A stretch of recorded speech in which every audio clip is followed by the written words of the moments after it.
নমস্কার, আজকে আমি আপনাদের করে দেখাচ্ছি সিম্পল একটা কেকের রেসিপি।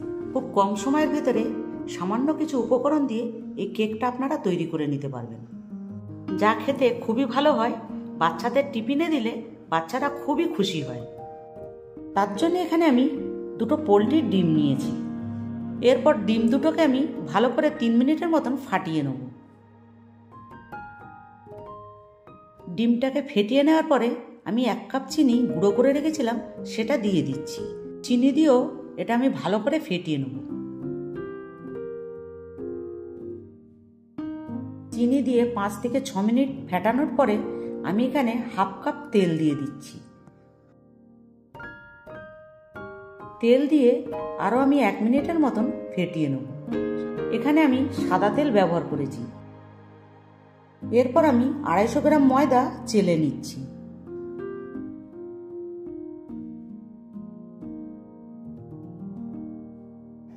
ময়দা চালার পরে আমি 1 চা চামচ বেকিং পাউডার দিয়ে চেলে নেব।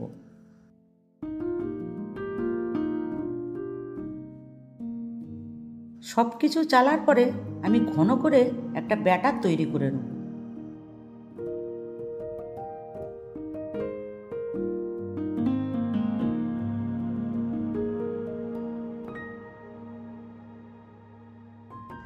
ব্যাটারটা তৈরি করার পরে আমি কমলা লেবুর গাটা একটু ছেলে দিচ্ছি, যাতে খুব সুন্দর একটা সেন্ট বেরোয়। বেশি দেব না, আমি অল্পই দেব।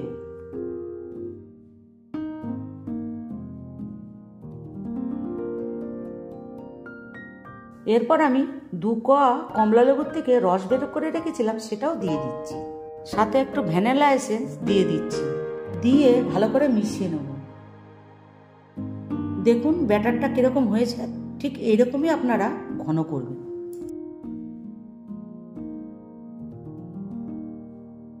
এরপর আমি একটা কেক বাটিতে তেল মাখিয়ে ভেতরে পেপার বসিয়ে দিয়েছি, তার উপরে ব্যাটারটাকে ঢেলে দিচ্ছি।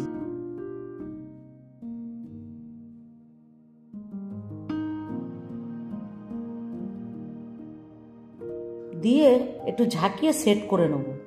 এরপর আমি এর ভেতরে একটা স্ট্যান্ড বসিয়ে রেখেছিলাম, তার ভেতরে কেকের বাটিটা বসিয়ে দিচ্ছি। এটা মিডিয়াম ফ্লেমে 35 মিনিটের মতন হবে। আমি চাপা দিয়ে দিচ্ছি। আমি যে ঢাকনাটা দিয়ে চাপা দিয়েছি তার একটা ছিদ্র ছিল, সেটা আমি কাগজ মুড়ে বন্ধ করে দিয়েছি, যাতে না ভেতরের গরমটা বাইরে বেরিয়ে আসে। 35 মিনিট পরে দেখছি কেকটা আমার কুক হয়ে গেছে। এরপর আমি নামিয়ে ঠান্ডা করতে দেবো। ঠান্ডা করার পরে আমি আপনাদের কেটে দেখাচ্ছি। দেখুন কি সুন্দর হয়েছে, ভেতরটা একদম নরম সফট হয়েছে। আপনারা এরকমভাবে কেক তৈরি করে খেয়ে অবশ্যই জানাবেন। আপনারা কে কোথার থেকে দেখছেন সেটা কমেন্ট করে অবশ্যই জানাবেন। সাথে রেসিপিটি ভালো লাগলে লাইক, শেয়ার, সাবস্ক্রাইব করবেন।